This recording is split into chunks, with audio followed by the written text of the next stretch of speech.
Pour moi, Scorsese, c'est le cinéma de la rythmique. Moi, je pense que sans Scorsese, Tarantino n'aurait pas eu la même rythmique. Tu vois ce que je veux dire? Je trouve que c'est quelqu'un... Son cinéma, c'est incroyable comment il joue avec... Tu sais, c'est un cinéma, souvent, que c'est des très longs films, la plupart du temps.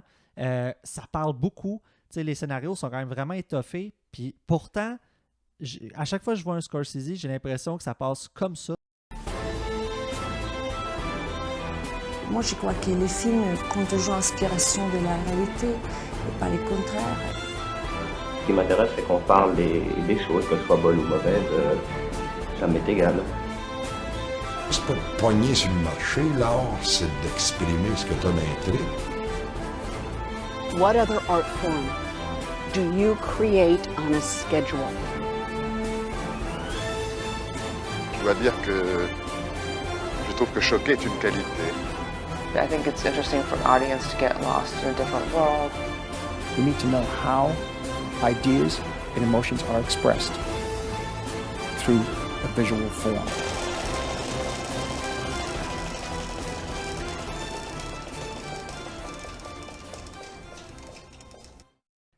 Salut tout le monde, bienvenue au Panoramique Podcast. J'espère que vous allez bien. Et toi, mon cher Félix? Ouais, salut Amir, ça va super bien, moi. Super bien. Ça va toujours bien quand vient le temps de jaser le film. Oh oui, le film qu'on aime. En plus, et là, cette semaine, on parle d'un réalisateur qu'on aime bien, un réalisateur très connu. Bah, c'est un épisode bonbon là, pour nous autres. Ben oui, 100%. Ben oui, les années 70, 80, 90, jusqu'à nos jours. Hein, c'est quelqu'un qui n'arrête pas. Et non, il y a encore des projets, des projets. Et un grand cinéphile aussi, hein, oui. Faut pas l'oublier. Il a fait beaucoup pour le cinéma américain. Ben, on parle de Martin Scorsese.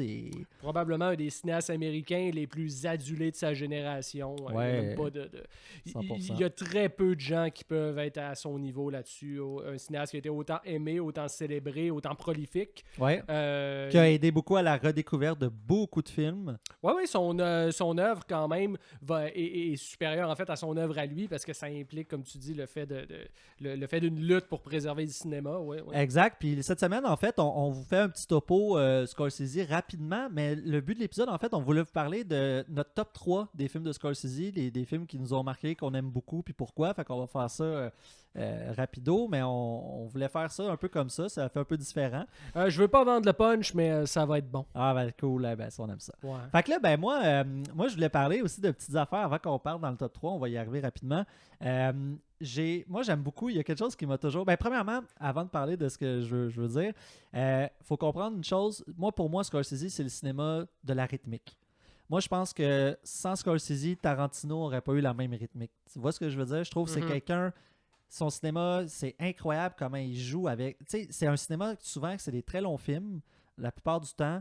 Ça parle beaucoup. Tu sais, les scénarios sont quand même vraiment étoffés. Puis pourtant, à chaque fois que je vois un Scorsese, j'ai l'impression que ça passe comme ça passe vite.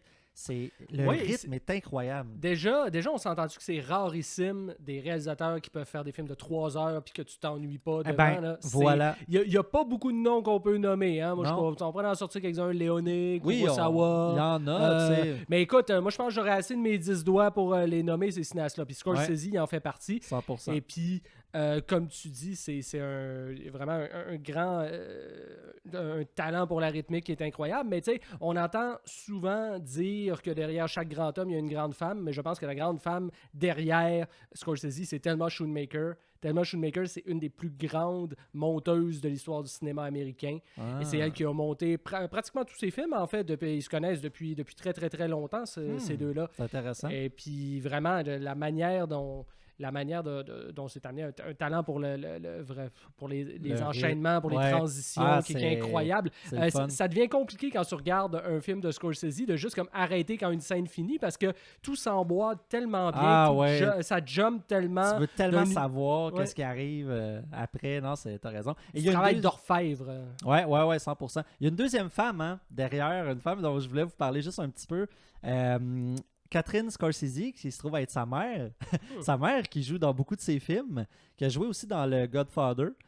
juste comme... c'est quoi dans Godfather? Je pense que c'est juste genre dans une crowd, là, tu sais, elle était genre figurante, là, quelque chose comme ça. Dans le 2 ou dans le 1, là. C'est juste par amitié, parce qu'on s'entend que Coppola, Scorsese, c'était des amis. Exactement, fait que c'est vraiment le fun, mais puis aussi, c'est intéressant parce que sa mère est vraiment attachante quand vous la voyez dans ses films, c'est vraiment le fun. Elle est tellement le fun, elle raconte des affaires. D'ailleurs, dans ses shorts des années 70, dans ses premiers courts-métrages, dans l'un d'eux qui s'appelle Italian American, c'est Scorsese en fait qui filme ses parents lors d'un souper, puis il parle un peu de la vie quand ils sont arrivés aux États-Unis. Donc, leur jeunesse de partir de l'Italie, d'arriver ici en bateau, tout ça, puis comment c'était de vivre en famille, de petite famille italienne. À New York, parce que Scorsese, c'est un New-Yorkais. À New York, c'est quand même exact. important de le dire, oui. Puis écoute, à un moment donné, dans le film, elle raconte la recette de boulettes, genre en sauce. Tu sais, écoute, c'est parfait. Puis à la fin, il y a comme dans le générique, t'as la recette qui défile, tu sais. Mais c'est génial, tu sais. Puis mais l'as-tu essayé, la recette de boulettes en sauce? Moi, c'est ça que je veux savoir. Il va falloir qu'on fasse ça. On n'aura pas le choix. Puis bientôt, tu viendras. C'est elle qui faisait la nourriture pour le cast and crew des films de Scorsese. Fait, il y a tout le temps quelque chose avec sa mère. Puis je trouve que c'est tellement un beau running gag qu'il a pu capter lors de sa vie. Puis moi, je trouve ça juste génial. Là. Fait que je tenais à en parler de sa mère. OK. Non, c'est bien. Mais c'est bien que tu dis justement parce que Scorsese, c'est réputé pour quelqu'un qui est d'une très grande humilité. Hein. C'est quelqu'un c'est pas quelqu'un qui se perçoit forcément comme un grand du cinéma. Il est toujours très, très humble par rapport à ce qu'il fait, malgré toute l'admiration, tous les trophées, tout le fame qu'il peut recevoir. Mais c'est quelqu'un que si tu regardes sa filmographie, c'est beaucoup quelqu'un qui a été poussé par des gens. Donc là, tu parles de sa mère. C'est sûr que à l'origine, cette personne-là a dû compter beaucoup dans sa vie parce qu'il faut savoir que Scorsese, lui, enfant, c'était un enfant très malade, asthmatique, tout petit, qui grandit dans un quartier très, très rough où il y a des gangsters un peu partout. Puis lui, comme... C'est 5 pieds 3, 80 livres, il peut pas faire grand-chose pour se défendre, tout en malade. C'est pour ça qu'il passe sa vie à regarder des films, parce qu'il ne peut pas jouer au soccer avec les autres enfants. Il est pas capable de suivre. Il n'a pas la santé pour ça. Ouais. Et puis, tout au long de sa carrière, c'est quelqu'un qui va être poussé par d'autres gens. Quelqu'un qui va être découvert, entre autres, par Roger Corman, qui va lui confier au début des contrats de montage, puis des petits films, puis pour le pousser, tout ça. Très poussé par De Niro aussi. De Niro, c'est pas juste son acteur principal dans beaucoup de films, c'est aussi souvent quelqu'un qui arrive avec des projets. Puis quand Scorsese a des périodes sombres dans sa vie, des périodes de dépendance à la drogue, des périodes de rupture amoureuse, souvent, c'est De Niro qui va le voir, puis qui lui dit « Hey, il faudrait faire tel film, j'ai trouvé un bon scénario, il faudrait que tu fasses tel film, tu serais bon pour ça. » C'est cool, c'est le fun. Et puis je pense que ça explique aussi cette humilité-là de Scorsese, parce qu'il est quand même conscient que lui-même a des démons intérieurs très forts, a des limitations physiques qui l'ont fait chier toute sa vie, mais parce qu'il a toujours été bien entouré, il a réussi comme à avoir une carrière absolument stupéfiante. Ben oui, c'est quelqu'un de très passionné. Hein? Fait que, puis là, parlant de passion, qu'est-ce que tu penses si on part avec nos top 3? Oui, mais juste avant qu'on parte avec le top 3, il y a juste un petit truc que je veux dire. Une des raisons pour lesquelles j'admire Scorsese, puis je trouve qu'on n'en parle pas souvent, parce que souvent on l'associe beaucoup aux films de gangsters, et c'est vrai qu'il a fait quelques-uns des meilleurs films de gangsters de tous les temps, mais c'est vraiment l'homme de plein de genres, Scorsese. Il a fait du documentaire, il a fait de l'horreur, il a fait de la comédie, il a fait des biopics. C'est vraiment comme si... Il a même touché un peu au film pour enfants avec Hugo Cabret. Donc, c'est vraiment quelqu'un qui a une filmographie d'une variété absolument incroyable. Des films religieux aussi, c'est quelqu'un de très croyant. C'est même quelqu'un qui voulait devenir prêtre à une époque. Il l'avait déjà dit en entrevue. Ça avait été son rêve de jeunesse. Mais je voulais juste mettre ça avant qu'on parte. Là. C'est comme... Non, mais c'est vrai, c'est très diversifié. C'est une filmographie diversifiée, Ouais, fait que vas-y, je te laisse commencer. Tu laisses commencer? Ah ben là, honneur aux dames. Yes. Moi, c'est sûr, le premier film que je veux parler, c'est Taxi Driver. Taxi Driver. En plus, bon, évidemment, vous le voyez, il est là. Il est peut-être pas là pour rien. Ah non. Mais c'est ça. Taxi Driver, c'est un peu le film de la reconnaissance pour lui. C'est pas son premier film. Il en avait réalisé bien d'autres avant, mais quand il fait ce film-là, 75, 76, c'est encore un truc très, très à petit budget, presque cinéma vérité par moment, tu sais, avec une petite équipe dans les rues de New York, tout ça. C'est Robert De Niro, en fait, qui est l'acteur principal, qui joue le rôle de Travis, qui est un chauffeur de taxi dans les rues de New York, qui est un personnage très troublé parce que c'est un vétéran du Vietnam, tout ça c'est qui a vraiment comme des vieux démons en lui. Les vieux démons, mais aussi des difficultés communicationnelles assez importantes. Il a du mal comme à connecter avec les autres. Il est toujours, on pourrait dire qu'il est socially awkward quand même vraiment beaucoup. Ouais. Et puis d'être témoin de ce que c'est New York la nuit, de toute l'horreur qu'il voit dans les rues, à un moment donné, c'est quelqu'un qui en vient à péter un câble puis à vouloir devenir une sorte de justicier nocturne qui va... c'est très, très américain comme histoire. Puis d'ailleurs, à la base, l'histoire, ça vient de Paul Schrader. C'est le scénariste du film. Paul Schrader qui réalise des films scénariste aussi, et réalisateur très important du New Hollywood. Ouais. D'ailleurs, lui et Scorsese vont retravailler ensemble quand ils vont faire Raging Bull quelques années après. Mais ouais, Paul Schrader qui s'inspirait de ses années de dépression, de dépendance, où il était alcoolique, suicidaire, où il était tout ce que tu voulais. Puis qu'à partir de ces démons-là, comme les a transposés dans ce scénario-là extraordinaire qui est Taxi Driver. Ouais. D'ailleurs, sa mère joue dans le film aussi. Elle est dans Taxi Driver. Mais Scorsese lui-même joue dans Taxi Driver. D'ailleurs, sa scène, la fameuse scène où il fait un des clients de Travis, qui est assis en arrière, tout ça, où il commence à délirer, à dire qu'il va tuer sa femme. Bon, tout ça. C'est une scène qui a été improvisée. Mais beaucoup de trucs ont été improvisés dans le film. C'est ça qui est fascinant. La fameuse réplique de De Niro, « Are you talking to me » quand il parle dans le miroir, tout ça. C'est des improvisations qui ont été faites. Mais je trouve que ça donne une couleur très forte au film. Tu sens qu'il y a un côté, des fois, un petit peu sur le vif, un petit peu comme... puis ça rajoute de l'imprévisibilité un peu, parce que finalement, eux-mêmes, ils savent pas trop qu'est-ce qu'ils sont en train de faire à ce moment-là. Puis ça rajoute à cette espèce de tension-là. Bon, qu'est-ce que je voulais dire, moi, sur Taxi Driver? C'est un film absolument... extraordinaire. C'est intéressant parce que Scorsese, lui, il s'imaginait qu'il allait faire un flop en faisant ce film-là. Lui, il dit « moi, je fais ça, c'est un film pour l'art. » Finalement, il gagne la Palme d'Or à Cannes. Donc, des fois, c'est gros, là. Des fois, c'est bien d'avoir des attentes basses. C'est comme ça que les belles choses arrivent. Sinon, pour moi, c'est un film qui a eu une influence très forte aussi sur le cinéma américain par après. Par exemple, moi, j'aime beaucoup le film de Joker avec Joaquin Phoenix qui est sorti il y a quelques années, mais The Joker, ce n'est qu'une réactualisation de Taxi Driver pour moi. C'est une vraie réactualisation dans le sens où on prend en compte qu'en 50 ans, il y a des choses qui ont changé. Juste tu compares les deux plans initiaux des films. Le plan initial dans Taxi Driver, c'est cette espèce de brume colorée étrange où là, tu as le taxi qui surgit puis qui avance, qui traverse en fait le champ de la caméra. C'est ça le plan initial. Tu compares ça avec The Joker où c'est le gros plan sur Joaquin Phoenix qui est en train de se maquiller et où on sent déjà toute la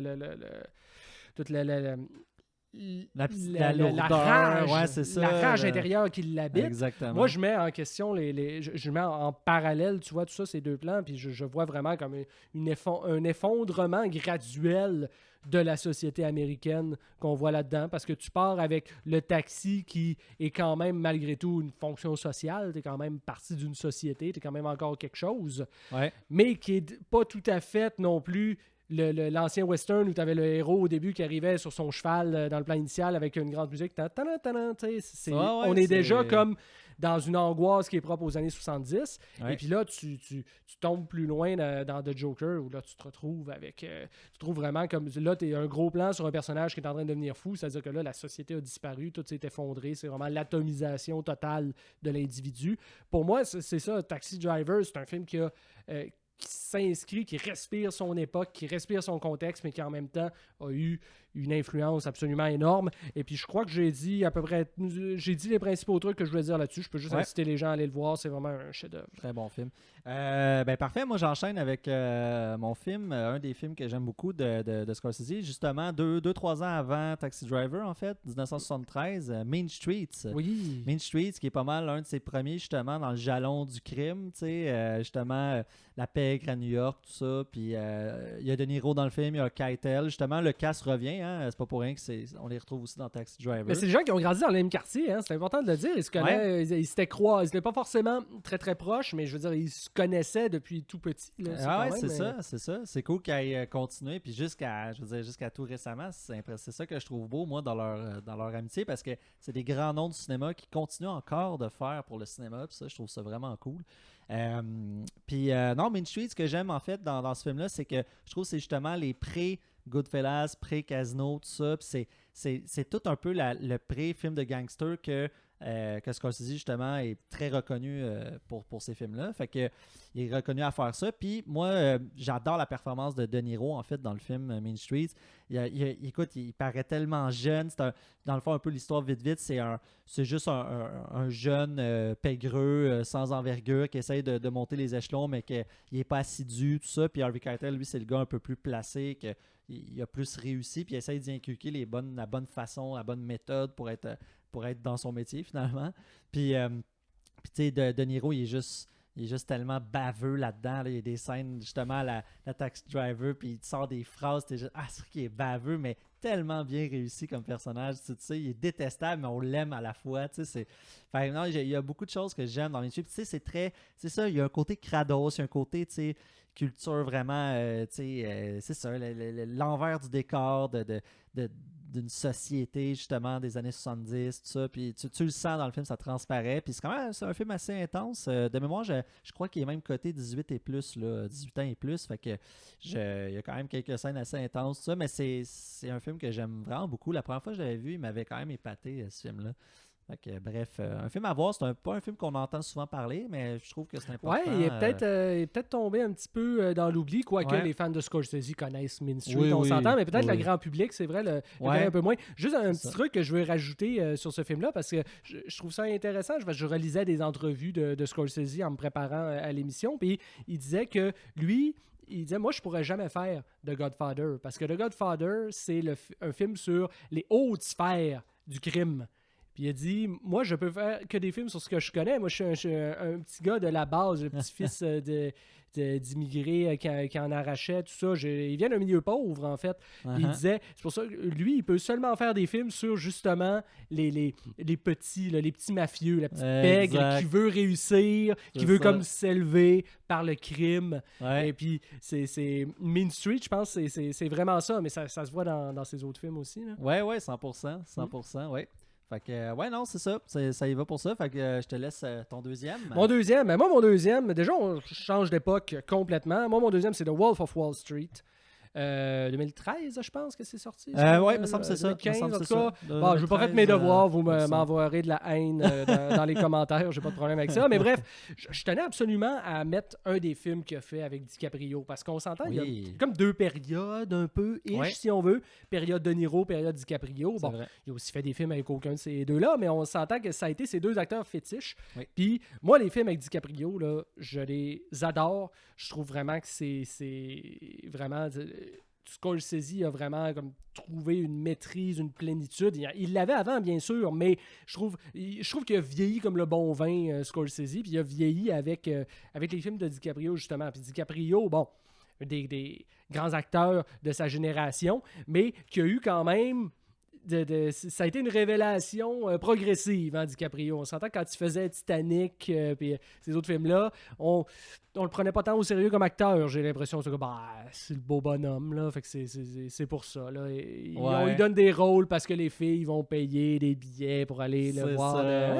Non, Scorsese amène un côté très sérieux. Non, mais je pense parce que le premier film qu'ils ont fait ensemble, c'est Gangs of New York. Ouais. Gangs of New York, c'est vraiment... À partir du moment où tu vois ce film-là, tu te dis comme « Oh, OK ». DiCaprio, c'est un acteur pour vrai. Là. C'est pas juste le beau bonhomme. Là. Il est vraiment capable de jouer. Là. J'ai l'impression que c'est vraiment un game changer dans sa carrière. Puis par la suite, pour moi, un film comme Wolf of Wall Street, là, on monte vraiment comme une coche encore plus en haut parce que c'est vraiment... Ben, déjà, parler de l'histoire un peu, c'est un film inspiré d'une histoire vraie, en fait. Le personnage de Jordan Belfort, qui était un courtier immobilier à Wall Street, qui s'est retrouvé en prison pour avoir arnaqué toute sa vie. Finalement, c'est un arnaqueur professionnel. C'est pas une arnaque, c'est une vie d'arnaque. Faut assumer, c'est bon, chacun son mode de vie. Mais c'est vraiment un film, je pense, qui redéfinit aussi comment tu filmes une déchéance, comment tu filmes, pas une déchéance, mais une décadence. Décadence. C'est comme des espèces de party incroyables où il y a de la poudre, où il y a du cul, où il y a des accidents de bateau. Ça peut pas être plus over the top que ça. Mais c'est DiCaprio qui est le plus over the top dans tout ça, parce que les scènes qu'il fait là-dedans, la scène où il est complètement paf sur je sais plus trop quelle drogue, puis il faut qu'il rentre jusqu'à son char pour retourner chez eux. Ça dure tellement bien filmé. Ça dure 10 minutes. Tu sais, quand je te dis le rythme, là, c'est genre ça que tu veux quand tu vois un Scorsese. Le rythme, c'est tellement, ça arrête pas, c'est juste effréné, ça arrête juste jamais. Non, c'est ça. Ça en devient comme au-delà de toute moralité. Ça devient du pur mouvement. Ouais. À la fin, quand ils se font tout arrêter, c'est même pas, comment dire, t'es ni dans une tristesse de dire comme c'est un personnage que je trouvais cool, maintenant il va derrière les barreaux, mais t'es pas non plus comme si heureux que ça, comme haha, le méchant va enfin payer et la justice va triompher. C'est juste comme une suite logique dans cette décadence-là. Ça peut comme pas finir autrement. C'est comme on fonce dans le mur et on sait qu'on fonce dans le mur, mais on y va en ayant du fun. C'est exactement à 1000 à l'heure, puis on rentre dans le mur de briques, tu sais. C'est un peu ça. Non, c'est un chouette film, honnêtement. Ça fait longtemps que je l'ai revu, honnêtement, mais j'avais beaucoup aimé, moi aussi. C'est ça. Fait que moi, mon deuxième choix, Wolf of Wall Street, je l'assume. C'est excellent. Haters gonna hate.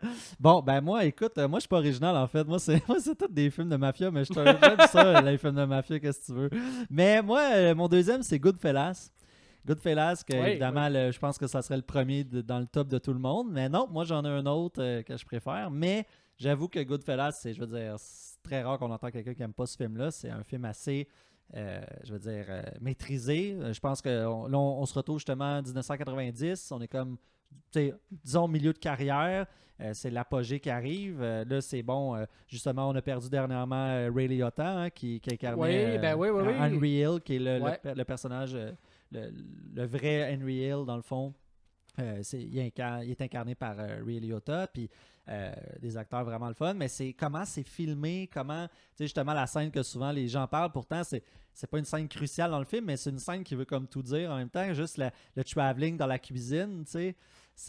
On suit les personnages, puis là, c'est Lauren Bracco, qui est avec Ray Liotta, Lauren Bracco qui joue aussi dans Les Sopranos, qui fait la psychologue dans Les Sopranos. Puis ils sortent ensemble, là, ils l'amènent au restaurant, puis là, c'est un gros travelling où il présente les autres pégreux qui sont dans sa team, puis là, il passe dans les cuisines, puis la caméra suit ça, puis t'es vraiment dans l'action, c'est ça, ce que je dis, c'est jamais... La caméra est dans l'action, tout le temps, c'est encore une fois le rythme. Puis moi, j'aime beaucoup ce film-là. Puis juste la fin de Goodfellas, comment que c'est...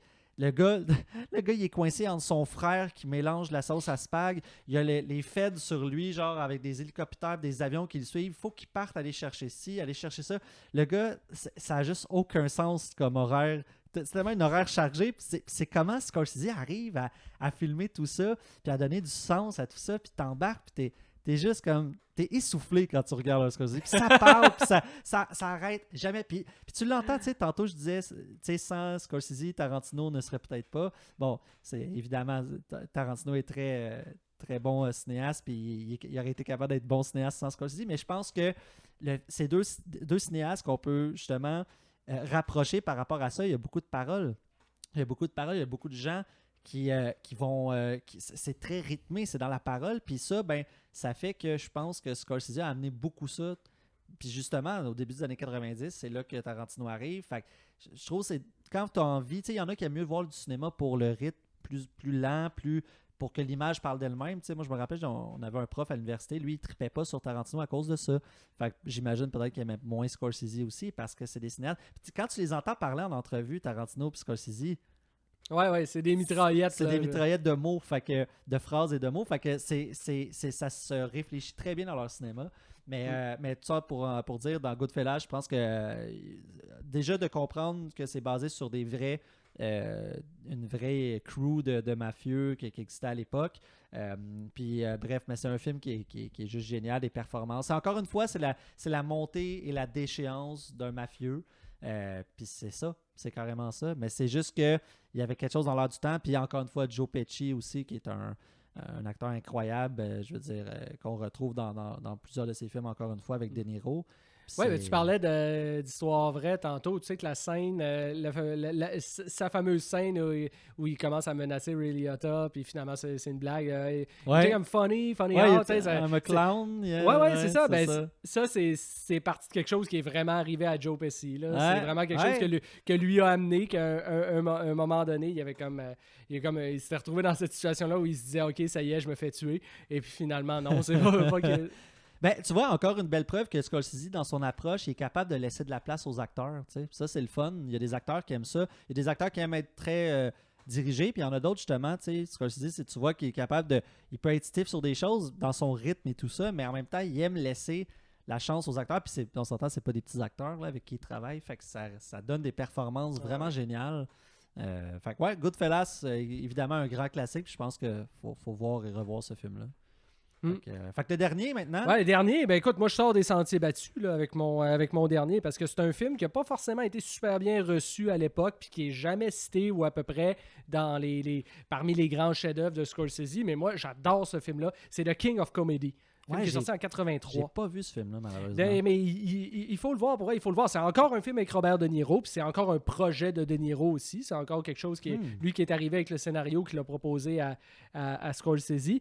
Juste pour raconter l'histoire bien rapidement, De Niro, il joue le rôle d'un gars qui se prétend un genre d'humoriste amateur, qui aimerait comme passer dans un gros talk show qui est animé par un personnage qui est interprété par Jerry Lewis. Donc Jerry Lewis, le grand acteur comique américain des années 50, qui à ce moment-là est rendu un peu pas sur la fin de la carrière encore, mais tu sais, oui, qui est un peu plus vieillissant, tout ça. Donc, qui joue le rôle du grand animateur de talk show très populaire que naturellement tout le monde veut passer à son émission. Et là, il se retrouve avec ce fatigant-là qui commence à le harceler pour dire « je veux passer à ton émission, je veux passer à ton émission ». Mais là, ça, évidemment, comme on est chez Scorsese, ça finit par basculer dans du sordide, tout ça. Je veux pas comme donner tous les rebondissements de l'intrigue, forcément, mais il veut vraiment comme y passer, là, de Niro. Il veut vraiment y aller, faire son truc. Puis, moi, je trouve ça intéressant parce que dans les entrevues que j'avais lues de Scorsese, lui, il interprétait le sujet du film d'une manière très différente de moi. Je l'interprète. Lui, pour lui, c'était vraiment un film presque, je ne vais pas dire premier degré, mais tu sais, vraiment, ça parle d'un groupie qui est harassant. Et pour Scorsese, le sujet, c'est ça. Et c'est vraiment... Et ça se suffit en lui-même, en fait, parce que lui, tu sais, quelqu'un d'un peu humble, d'un peu timide, tout ça, lui, d'avoir du monde qui court après, ça l'énerve un peu, là. Fait que pour lui, ça suffisait à faire... à donner une profondeur au film. Mais moi, je trouve qu'il y a beaucoup plus que ça dans The King of Comedy.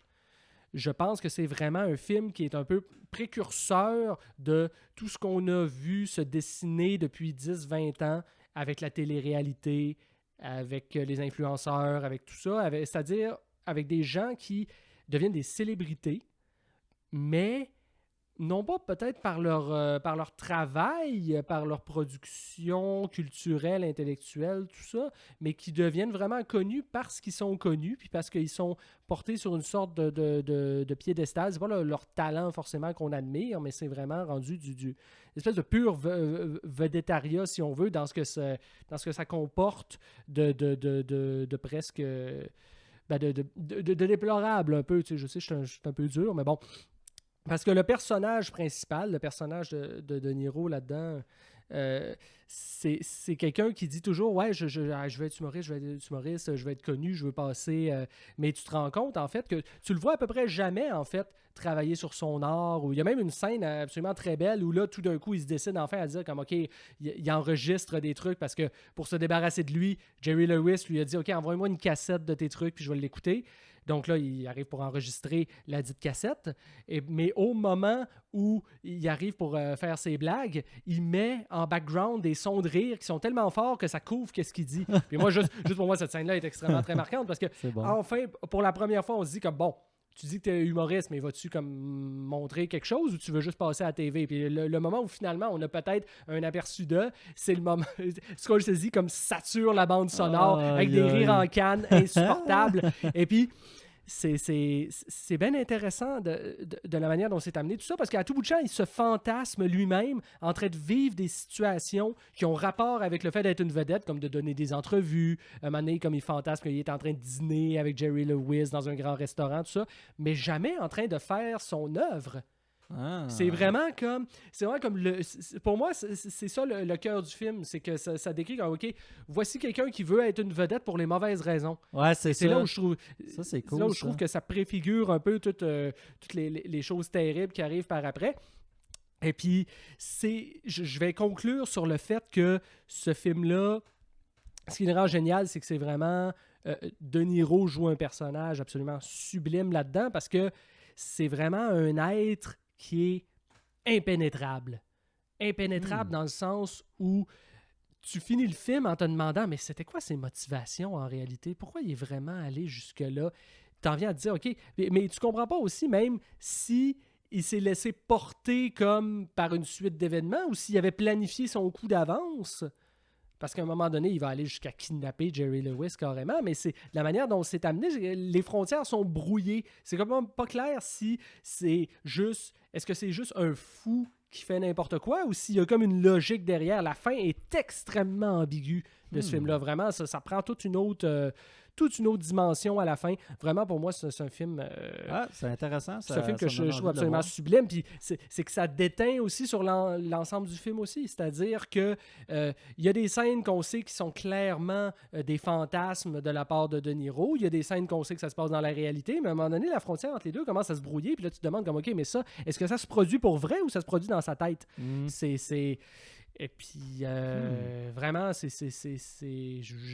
j'espère que je l'ai bien vendu, parce que honnêtement, c'est un film de Scorsese qu'il faut redécouvrir. Ouais, clairement. Déjà, on le connaît pas beaucoup, c'est vrai. Ouais. On n'entend pas tant parler aussi. Fait que, très cool. Je vais le regarder, lui. Ouais, ça m'intéresse. Excellent. Ben moi, pour finir, mon dernier, ben moi, encore une fois, zéro original, mais qu'est-ce que tu veux, c'est comme ça. Moi, j'y vais avec Casino. Casino 1995. C'est un film que vraiment, la plupart, comme je disais tantôt, prennent Goodfellas tout le temps en premier, mais moi, j'ai vraiment un faible pour Casino. OK, fait que toi, tu y allais 3, 2, 1. Ah, moi, je suis pas forcément allé dans ce ordre. Ouais. Bon, c'est pas grave, peu importe, mais ils sont tous bons de toute façon. Mais ouais, moi, Casino, c'est un film que j'adore ce film-là. C'est un film de, je pense, de 3 heures, 3 heures et quart, je pense.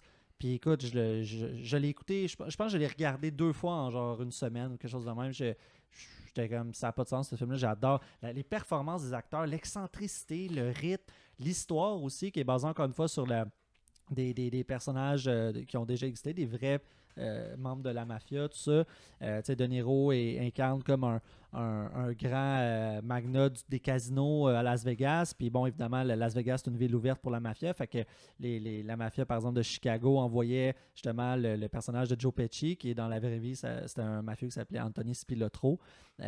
Puis c'est lui, il allait comme s'arranger pour que tout fonctionne bien, puis tout ça. Puis fait que c'est des gars qui faisaient énormément d'argent à Las Vegas. Puis bon, évidemment, encore une fois, c'est une montée vers la perfection. Ils font de l'argent, ils ont tout dans la vie, sauf que le problème, c'est que ça retombe, comme tout le temps chez Scorsese. Puis bref, il y a des performances incroyables. Retombe raide. Ah, très raide, très raide. Puis d'ailleurs, ça m'appelle à parler de la violence dans les films de Scorsese. On parle de Tarantino, même chose. C'est très graphique, très violent. Souvent ils se le font reprocher, mais Scorsese, c'est exactement ça. C'est quelqu'un qui il y a plus de sang dans Taxi Driver que dans Texas Chainsaw Massacre en réalité, pour prendre 2 films qui sont sortis à peu près en même temps. C'est fou, là, ouais, c'est surprenant. Puis je veux dire, il y a des scènes, c'est très violent, là, les scènes. Dans Goodfellas, quand Ray Liotta va fesser le voisin ou je sais pas trop, qui a comme agressé ou essayer d'agresser sa blonde, il donne des coups de je sais plus quoi en fait, là, mais en tout cas des coups de métal en pleine tronche, il arrête pas, puis c'est très violent. Dans Casino, quand justement le personnage de Joe Pesci, désolé, mais c'est un petit spoiler ici, vous skipperez, quand il se fait carrément buter avec son frère, c'est pas rose, là. Ils se font buter de façon très sauvage. C'est pas tout à fait la réalité dans la vraie vie. Là, c'est dans un genre de désert ou dans un champ qui se font... dans un champ de blé d'Inde. Ouais, dans un champ de blé d'Inde qui se font battre puis tuer à mort. Puis tout, son frère se fait tuer devant lui. Puis après, lui, se fait tabasser à mort puis ils se font enterrer vivants, en fait. Là. C'est carrément ça. Là, parce qu'ils sont encore vivants, là, les gars. Ils se font enterrer là. Mais dans la vraie vie, ça s'est passé dans un appartement dans le coin, je pense, du New Jersey ou je sais plus trop. Mais bref, tout ça pour dire... c'est très graphique, mais puis tu sais, écoute, tout est extravagant, tout est excentrique dans ce film-là, mais j'aime ça. La scène, la fameuse scène dans le désert, là, c'est juste incroyable. J'aime tellement ça quand t'as le Joe Pesci qui s'engueule avec De Niro parce qu'ils sont pas d'accord sur des points, puis il y a beau duel d'acteurs dans ces deux-là, précisément. Ben, c'est ça qui est malade, parce que Pesci, c'est le gars super expressif, qui parle, qui gueule, il bouge, puis tandis que De Niro, c'est tout l'inverse, c'est quelqu'un qui a des mimiques. De Niro, c'est pas un Pacino, hein, c'est pas un gars... Il est moins théâtral, beaucoup moins théâtral qu'un Pesci puis Al Pacino, par exemple. Lui, c'est beaucoup dans les mimiques, mais il fait tellement bien que juste sa prestance, puis c'est quelqu'un qui est grand, fait que sa prestance veut tout dire, puis c'est ça qui est malade dans les films de Scorsese, quand on les voit, ces gars-là, ça marche tellement, on y croit tellement. Puis bref, mais Casino, c'est un film que j'adore. Vraiment, c'est comme je dis, Goodfellas puis Casino, pour moi, c'est des égales, mais j'ai quand même, je pense, un faible pour Casino, pour l'histoire, pour le rythme, etc. C'est magique. Fait que, les mouvements de caméra, vraiment le fun. Comment c'est expliqué, la narration dans les films de Scorsese, tout ça. Bref, fait que voilà. Ouais. C'était pas original comme top 3, mais qu'est-ce que tu veux, c'est des films que je trouve qu'ils représentent bien. T'es honnête. C'est ça qui est important. Ce qui est important, c'est l'honnêteté. Tu as choisi tes préférés. 100%. Moi, je suis comme... moi, j'ai rien à redire. J'en ai d'autres à découvrir. Et personne n'a rien à redire. Personne. Bon, ben, sur ça, je pense que ça fait le tour. Scorsese, on aurait trop de choses à dire. On aurait pu en parler pendant 3 heures. Ah, ben oui, 100%. C'est un grand cinéaste. Puis, c'est à vous autres d'aller voir les films. Eh oui. Fait que, merci encore d'avoir été des nôtres. Et puis, merci à Pascal encore une fois. Oui, merci beaucoup, Pascal. Et puis, merci au monde qui nous écoute. Vous êtes bien fin. Ben oui, allez liker nos pages. On est sur Facebook notamment. On est aussi sur... voyons, c'est la plateforme là, de les son. Réseaux, je me rappelle même pas. Spotify, merci. J'étais la plateforme de son aussi. Vous savez de quoi je parle. Là. Fait que, sur ça, à la prochaine.